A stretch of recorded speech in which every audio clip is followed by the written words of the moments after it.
Your lecturer is Professor Craig G. Benjamin. Dr. Benjamin is a professor of history in the Frederick Meyer Honors College at Grand Valley State University, where he teaches big history to students at all levels.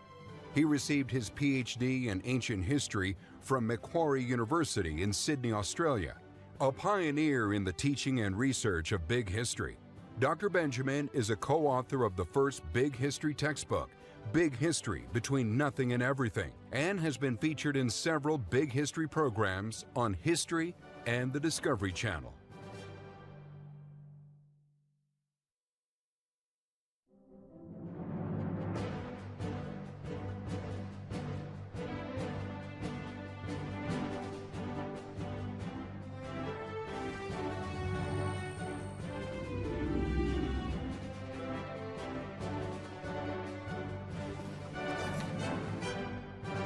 The ancient city of Jericho is best known for its destruction at the hands of the Israelites, as described in the Bible's book of Joshua.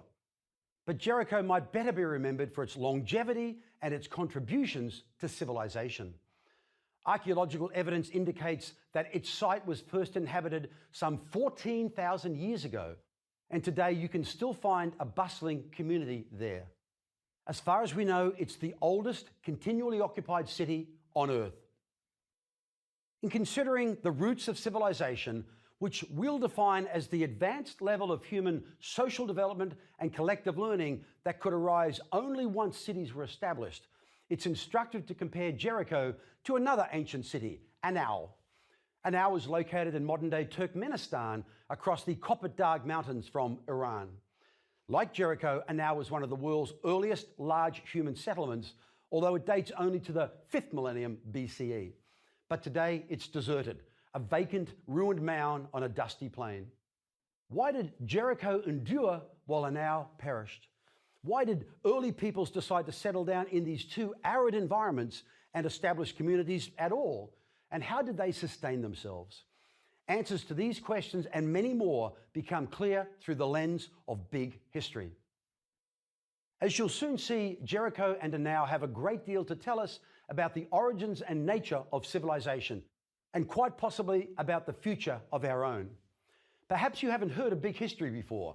It's an exciting way of studying the past over great spans of time, so that important themes, trends, and developments reveal themselves in ways they otherwise wouldn't, yielding a deeper understanding of why events occurred as they did. In pursuit of that understanding, big history embraces all the disciplines of knowledge that humans have constructed to date and uses them as a multidisciplinary toolkit to unlock the secrets of the past. The International Big History Association, of which I am a founding board member, defines big history like this. Big history seeks to understand the integrated history of the cosmos, Earth, life, and humanity using the best available empirical evidence and scholarly methods. At my university, I teach a big history course that explores the history of the entire universe, our solar system and planet, the evolution of life on Earth, and the history of humanity in a single connected narrative. The perspective it offers on our place in the cosmos is both humbling and exhilarating at the same time. In this course, we are particularly focused on the human part of the story, and I think you'll find it awe-inspiring and thrilling in a different way. We're going to examine the origins and evolution of our species, what makes humans unique, and how we have lived for the 200,000 years since we appeared on the planet. We'll look especially closely at human society as it has developed since we settled in places like Jericho and Anau and began to establish more advanced ways of living and working together. We'll trace civilization's rise all the way to the present and then take a look ahead at what its near and long-term future may bring. The fantastic advances in human knowledge and analytical ability that have occurred in recent years mean that big history can explore the story of civilization in ways that were simply unavailable to historians of previous generations. And what more important time for a comprehensive look at civilization than the present era, in which we face such a complex collection of amazing opportunities and existential perils. Welcome then to the big history of civilization. When we consider civilization today, it's easy for us to take for granted something as commonplace as a city or a town because humans have been living in them for so long. But they haven't been around forever. When archaeologists examine the oldest artifacts from Jericho, it's clear that it started as something closer to a temporary encampment where the occupants stayed for extended periods of time, but foraged for food in the surrounding countryside rather than growing crops to sustain themselves. In fact, there was a time when all of humanity was nomadic and foraged for food, not because we lacked the intelligence to do anything else, but because the world was too cold and food too scarce to make anything else possible. For most of our first 100,000 years on Earth, the planet was beset by an ice age. Millennia of temperature fluctuations followed, but around 14,000 years ago, the planet began to enter a consistent warming phase. Over the next couple of thousand years, this so transformed landscapes that the large grazing animals like mammoths that humans had hunted for tens of thousands of years migrated northwards, clearing the way for smaller animals like boar, deer, and rabbit to thrive, along with new root and seed plants. These changes were especially notable in the Fertile Crescent, an arc of high ground that stretches north up the coast of the eastern Mediterranean, then east through the mountains of Turkey and northern Iraq, and south along the territory between Iraq and Iran. All across the Fertile Crescent, the changing climate encouraged the spread of small game and warmth-loving cereal grasses. Abundance was particularly great in regions where there were good supplies of water, and these locations were naturally especially attractive to wandering humans. Jericho was one such spot. Some 8,000 years later, as our planet continued to warm and now became another. Let's look more closely at what these sites had to offer, because the decisions by people to settle there provide us with a sense of their thinking. According to the Bible, Jericho presented quite a challenge to the Israelites when their leader Joshua led them to it upon their entry into the land of Canaan. It was surrounded by huge, intimidating walls, but arguably, though, it's the natural wall surrounding Jericho, great mountains to its east and west, that are of even greater importance in the story of this ancient city. These geological walls of Jericho gave its occupiers a significant advantage in times of military strife, well before they built new walls of their own, and they help explain why nomads would have found the location appealing. The natural barriers were created by seismic activity that tore a great rift in the Earth's crust, one that actually extends all the way from the Sea of Galilee in the north to Africa in the south. Because of the mountains that protect it, Jericho's location was ideal for the control of trade and migration routes that pass up and down this natural valley. Throughout the city's long history, these strategic advantages have made it a coveted possession for a long series of invaders, including, according to the Bible, the Israelites. The Dead Sea, which is just south of Jericho, lies deep in the Jordan Rift Valley, a geological feature formed by a transformed fault lying along the tectonic boundary between the African and Arabian plates. As a result of the fault between these two plates, the land dropped 3,000 feet, eventually settling around 900 feet below sea level. So Jericho is not only the oldest continually inhabited city on Earth, it is also the lowest. Notice here how geological history and human history are inextricably linked in a chain of causation. The engine that drives the movements of the Earth's tectonic plates is the unequal distribution of heat within our planet.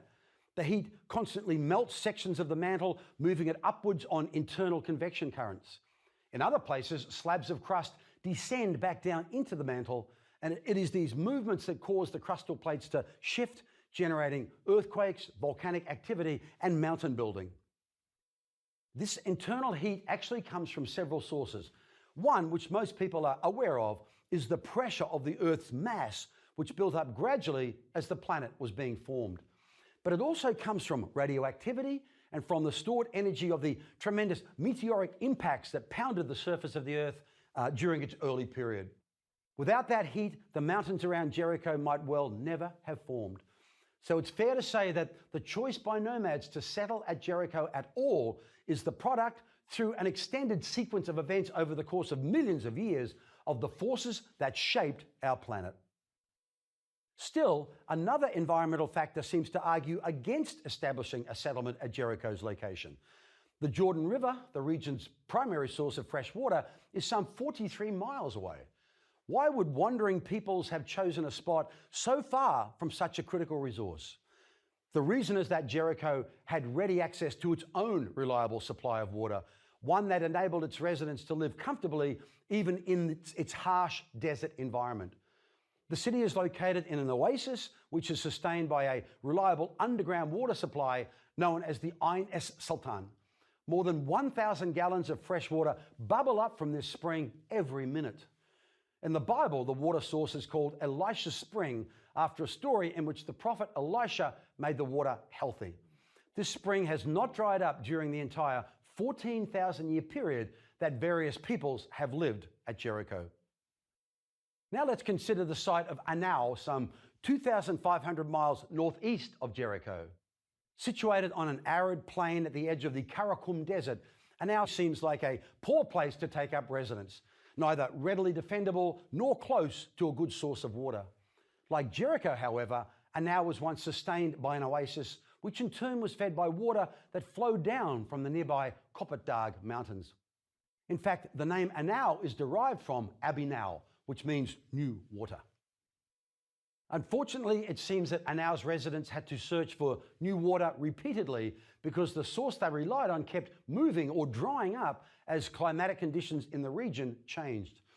First excavated in a serious way by American archaeologist Raphael Pumpelly in 1904, the site of Anau consists of 3 mounds, each containing ruins from different periods. The North Mound is the oldest, with layers of agricultural settlement dating from 4,500 BCE through to the mid-3rd millennium, when the settlement was abandoned, probably because its water source shifted course. The residents then re-established their town where the South Mound is located today, and during the Bronze Age, this Anau evolved into a well-planned town. During the Classical period, Anau relocated again to the region of the Eastern Mound and became an impressive walled city. Ultimately, however, the waters that fed Anau either dried up or shifted far enough away that the site was abandoned altogether.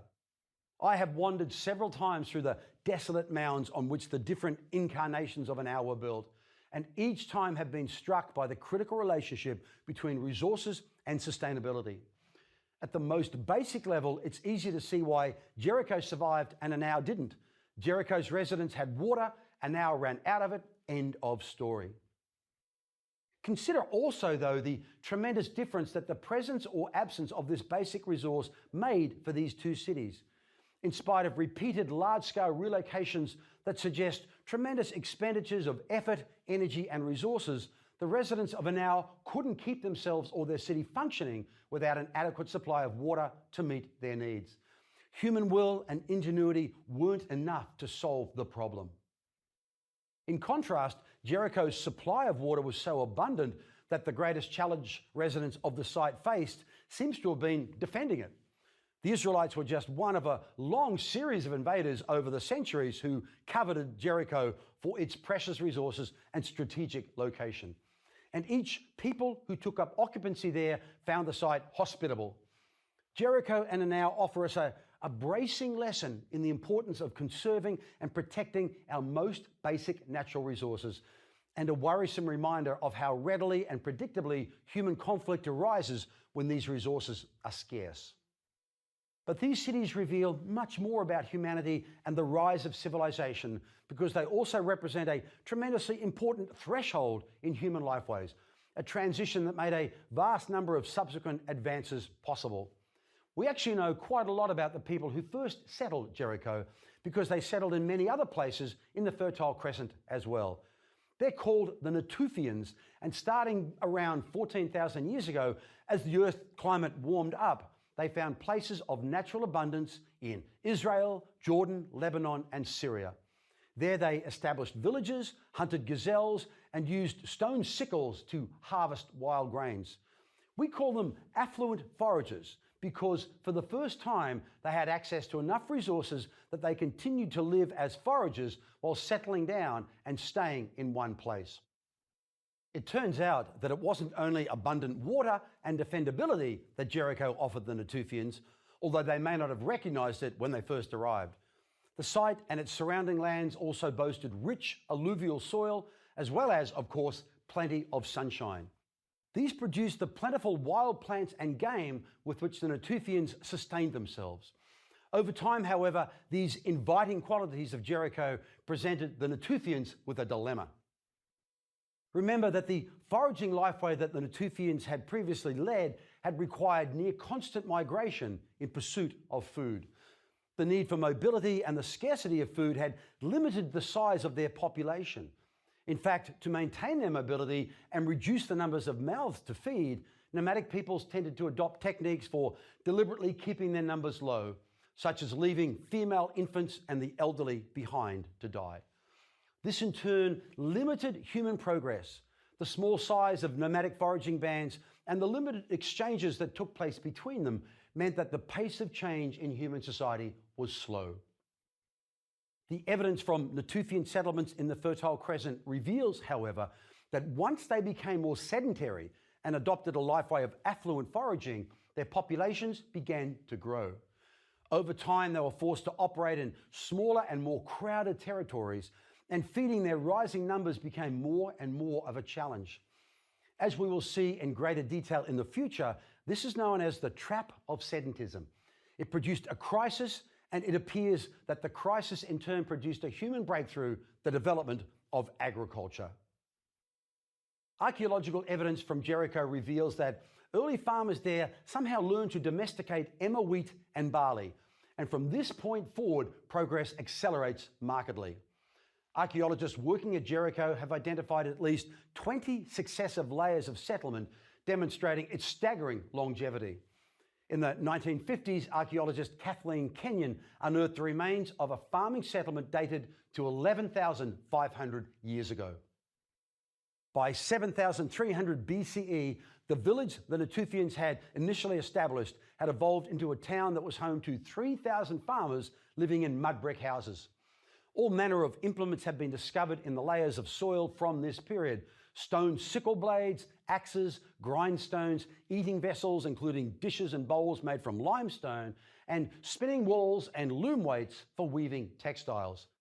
By 5,800 BCE, the residents had domesticated sheep, and they had also developed a cult associated with the construction of full-sized human figures made of plaster, which may have been kept inside people's homes after the bodies of the dead had been buried. Jericho reached its most impressive size in the Middle Bronze Age, roughly the 18th and 17th centuries before the Common Era, when chariot-riding elites defended the city during an age of widespread conflict across much of Palestine. The defences were based upon a massive stone wall, but even this was not strong enough to prevent disaster. For sometime around 1550 BCE, the city of Jericho was destroyed. For more than a century, archaeologists have debated whether this destruction might be evidence of the Battle of Jericho described in the Bible. In the biblical account, the walls of Jericho fell after Joshua's army marched around the city's walls for 7 days and then sounded their ram's horn trumpets. According to biblical chronology, however, this would have taken place in 1400 BCE, a century and a half after the date indicated by the archaeological remains. Because of this discrepancy, the historical accuracy of the Battle of Jericho is dismissed by modern scholars, although biblical historians continue to make claims for its accuracy. Whatever the cause of the calamity, Jericho's natural advantages ensured that it would not go uninhabited for long. It returned to such prominence that it was coveted and conquered by the Assyrians and after them by the Babylonian king Nebuchadnezzar. During the Persian Empire, Jericho served as an administrative center and was later an important agricultural center during the reign of the Hebrew king Herod. A century later, Jericho's consistent appeal was noted by the Greek geographer Strabo, who described it as being surrounded by mountainous country which slopes towards it like a theatre. It is mixed with all kinds of cultivated and fruitful trees. It is everywhere watered with streams. Even 1,000 years later, when it was under Muslim rule, the geographer Al-Makrizi noted, "The water of Jericho is held to be the highest and best in all Islam." At now, some 8 millennia later, we again see natural conditions that made agriculture possible. In its oldest layers, Raphael Pumpelly discovered evidence of a planned farming settlement. A much later expedition led by archaeologist and explorer Frederick Hibbert was able to date the earliest evidence of wheat farming there to 6,500 years ago. The houses were made of raw brick, and traces of paintings were discovered on the walls, along with copper ornaments and vessels with geometric designs. In subsequent layers, archaeologists found ceramics with paintings in different colors, also several children's skeletons. Most of the material found at Anau was manufactured within the settlement, but other artifacts had come from much further afield, demonstrating Anau's important role in an extensive trade and exchange network extending as far as Mesopotamia and the Indus Valley. Iron tools were found in the later layers, demonstrating that, like Jericho, the residents of Anau eventually were able to intensify their agricultural practices over time. There is even some evidence that the residents of Anau might have developed writing, although, as we'll discuss later, it's ambiguous. As we've seen, Anau struggled in the face of climate change and ultimately failed to meet the eternal challenge of human civilization, sustainability. But natural resources and human determination enabled it to rise to the level of a thriving walled city and to survive for thousands of years. Together, Jericho and Anau show us how early peoples made the transition from nomadic hunting and gathering to agriculture, and how agriculture led to the rise of towns and cities where what we think of as civilization could develop. But cities were not a uniform response to oases or farming, and this is a critical point. The cities that did emerge were limited to those regions that possessed enough favorable factors to sustain large communities. Rather than thinking of the emergence of cities as an inevitable outcome, we need to consider it a rare and precious occurrence. In big history, we refer to the unique collection of conditions that produce such occurrences as Goldilocks factors. The name comes, of course, from the famous children's story in which a young girl tests chairs, bowls of porridge, and beds in the home of a family of bears until she finds the ones that are just right for her. Where such Goldilocks factors come together, we find that civilization becomes capable of advancing across a threshold to a new level of complexity and possibility, one in which an entirely new range of opportunities for progress become available. What's especially fascinating and not a little mysterious is that, rare as they are, we find such Goldilocks factors and thresholds throughout the entire history of the universe. At all scales, the cosmic, planetary, biological, and human, we can discern moments where a combination of just the right ingredients created conditions that led to the crossing of a threshold from one level of complexity to another. On the scale of the universe, the appearance of the first stars and galaxies marked the crossing of a threshold, as did the fact that the death of giant stars cooked up all the more complex elements in the universe. Without the creation of these elements in supernovae, none of us would exist today. On the planetary scale, the appearance of the first living organisms marks the crossing of another threshold of complexity, but this could only take place when conditions were just right. Much like the orbital shells in which electrons move around a nucleus, complexity seems not to increase gradually, but to leap from one level to another when the necessary conditions are present. As we make our way through the truly astounding history of civilization, we will encounter these thresholds again and again, as well as some curious similarities between the development of civilizations and various biological processes and other natural phenomena. The themes that we'll encounter repeatedly in the history of civilization speak to the essential nature of the world we live in and the nature of humanity itself. They raise questions that we'll endeavor to answer as we proceed. The most important and overarching of these is the theme of our environment and its influence on how civilizations rose and fell, expanded and contracted. When most of us studied history at school, it was all about kings and battles and dates. But actually, the idea that human history is shaped by the physical environment can be found in the writings of many ancient historians. Interest in the environment waned in the 19th century when historians became more interested in individuals and nations, politics and war. But since the 1980s, many large-scale historians have become increasingly focused on the role of the environment in shaping history. We've already seen the influence of the environment on Jericho and Anau. What environmental advantages allowed for the establishment of other cities, states, and empires in their particular locations? And how is it that, whilst some cities and civilizations abused their environments and sowed the seeds of their own destruction, others were able to sustain themselves for thousands of years. This question is of critical importance to modern civilization, of course. We are living at a time in which the great majority of the world's scientists believe that civilization as we know it may be imperiled by the environmental state of our planet. What might we need to do if our own modern civilization is to endure? While the role of the environment can be thought of as the mega theme we need to consider, there are others that also raise important questions. One is the essential features that seem common to every civilization that has appeared on the planet, no matter how isolated and they were from each other. What makes these features so fundamental to every single complex human society, including our own? Another key theme is the role that migration has played in human history. What drove humans to leave Africa 100,000 years ago and gradually peopled the entire Earth, including the remote islands of Polynesia? What role might migration beyond our planet play in the future of human civilization? Yet another recurring theme is the continuous evolution of ideas about religion, ideology, science, and meaning. Think of the phenomenal range of belief systems humans have devised to try and understand the world around us and our place in it. Associated with this is the appearance of ever more complex social structures, often sanctioned by our ideologies. How have our belief systems shaped the civilizations we have built?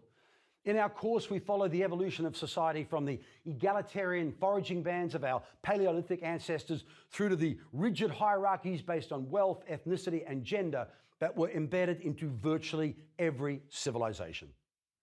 Still, another important theme is the experiments in governance that all human societies have tried.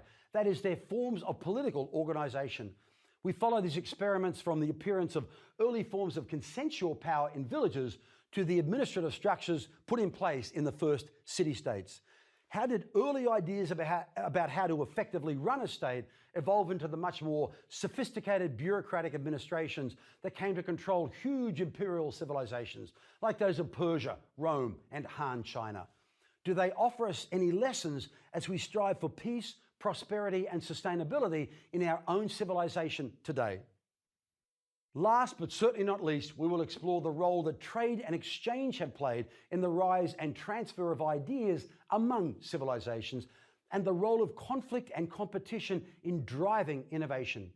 Can humanity's earliest small-scale exchanges, which evolved into great networks like the Silk Roads, provide us with any guidance as we struggle to adapt to the ever-changing, interconnected, globalized village of the 21st century? Should we look with hope to the conflicts and crises of our times as possible sources of solutions to the great problems and dilemmas that confront us? The story of human civilization is vast, astonishing, and tremendously important for us to understand, for the sake of humanity as well as all other life on Earth. It has taken our species from nomadic bands with nothing but stones for tools to complex societies capable of launching probes into space to divine the very origins of the universe.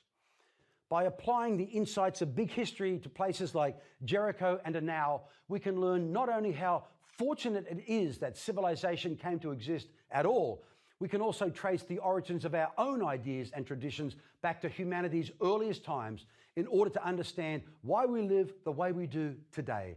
And we can search for lessons that might enable our own civilization to avoid the mistakes that caused the downfall of so many civilizations in the past. Daunting as our challenges today may be, I think you'll find that our past offers us many reasons for hope and exciting possibilities for the future. Welcome to the adventure.